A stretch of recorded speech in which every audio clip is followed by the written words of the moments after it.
Good evening, Dead&Rot listener. Tonight, I've brought you a story that should never have been told. Story whispered through blood-soaked scripture and bound in screams too old for heaven to remember. This isn't fiction. This isn't folklore.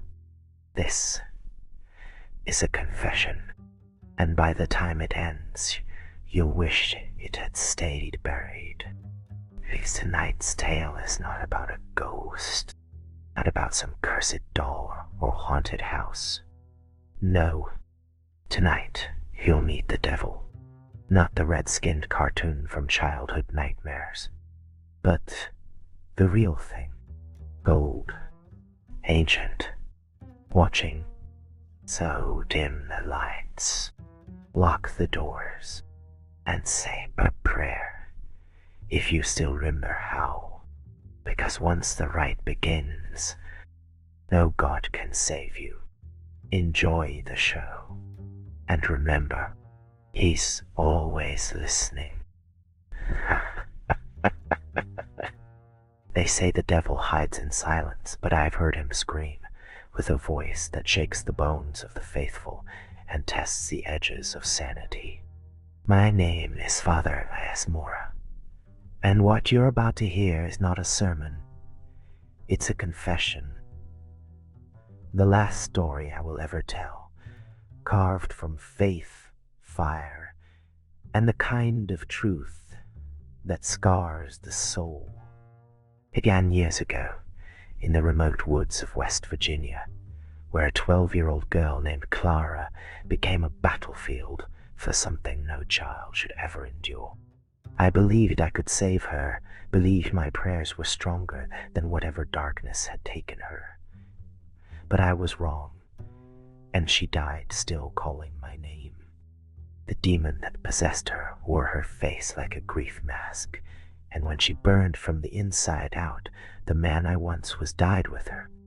They buried Clara in the earth, but I buried my calling in silence, abandoning exorcism, disappearing into the bowels of the church, hidden in dusty archives, translating forbidden texts, collecting relics and regrets. I thought I could live like that forever, until one day, years later, a letter arrived, sealed in wax and shadow. Father Elias, you are needed, it said, signed by Cardinal Vincent, stamped with the seal of the Sanctum Obscura, the Vatican's black file order, the one they deny exists, the one that answers only to God, or to something darker. They sent me to a forgotten corner of Missouri, a town so small it barely had a name, population 309, and yet somehow, every soul there was already at risk. The child they sent me to see was named Lucas, 9 years old, bright, healthy, normal, until the day he began speaking fluently in Enochian, the language of angels long since lost to time. The local priest was found hanging in his rectory, his chest carved with the word Abaddon, and the walls smeared with oil and feathers, as if the heavens themselves had wept and bled. Lucas's mother, Maria, opened the door when I arrived. She didn't say a word. Her eyes were sunken, void of hope, and without speaking, she simply turned and pointed down creaking stairs to the basement. That's where I found him, Lucas, sitting calmly on the ceiling, not floating, not suspended, but seated as if gravity had surrendered him to another authority. His eyes were bottomless black, his grin wide and wrong, and when he spoke, his voice was not a boy's, but a twisted choir of shrieking mouths, singing in perfect discord. "You're late, priest," he said, the sound scraping like rusted metal through my skull, and I realized instantly I wasn't dealing with some lesser demon. I opened my ancient book of rites, but the pages turned blank, mocking me, and then the voice laughed. "You think that book will help you?" it hissed. You should have died with Clara, daughter. Demons lie, but only when the truth would destroy you faster. And in that moment, I knew this one didn't need to lie.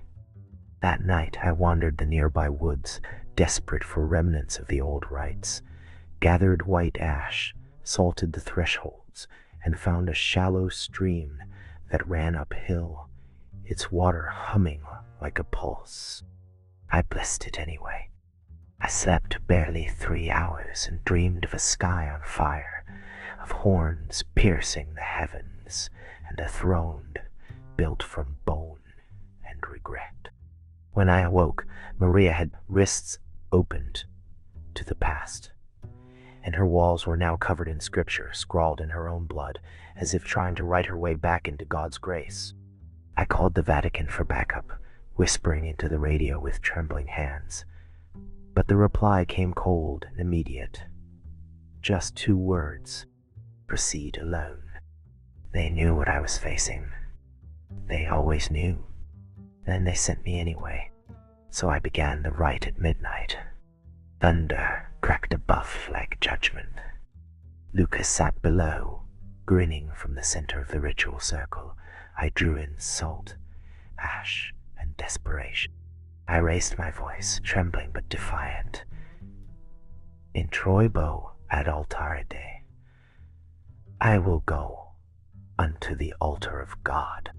That's when the house began to bleed, the walls weeping black and red as Lucas screamed, and another voice, deeper, older, rose beneath his. It wasn't a demon's voice. It was something more. Something eternal. Something carved into the foundation of reality itself. I was there. It said, when your mother begged God to let you live. I remember Clara's final prayer. When she asked why you didn't save her, it wasn't lying. Not this time. It didn't need to. My hands trembled. My crucifix burned against my chest. The air crackled with raw power, too vast, too sacred, and too vile to be from hell alone. This wasn't a demon. This was the devil. Lucifer, the morning star. Not myth, not metaphor. Real, sovereign, banished but never broken. You still think God forgave you for Clara? He asked. She screamed your name as the fire took her soul, and I heard her. I held her. I kept her warm. I can give her back, Elias, he whispered. One more breath, one heartbeat, one more chance to say goodbye. Just say yes. And for one terrifying second, I almost did. But I remembered Clara's last words to me, words whispered from a broken body. Don't trust the light if it burns cold. So I stared the devil in the face and said what no priest should ever dare. Then burn with me. And I opened the final page of the forbidden rite, the rite of severance, invoked only once before, by the Archangel Michael at the fall of the morning star. In nomine Dei, ego teresico, in the name of God, I cut you away. And then the world exploded. The house ignited with impossible light. Wings erupted from shadow. Fire screamed as it fought smoke and sin. And then, suddenly, silence. I awoke outside, in the grass, the house reduced to ash, the foundations gone, swallowed by holy fire. Lucas was gone too. Body, spirit, all of it erased like a name from heaven's memory.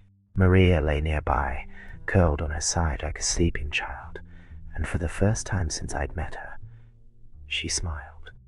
The Vatican filed the event under localized anomaly, but I called it what it truly was, a warning. Because Lucifer still walks, not in robes, not with horns, but in whispers, in grief, in addiction, in the hollow spaces left behind by trauma. If you're hearing this now, it means I am gone. Or worse. But there will be another town, another child, another scream in the night no one will believe. I'll call it madness. They'll medicate it, ignore it, deny it, but it will be him. Again. And someone will need to face him. But I's the last exorcist, the last believer, the last rite.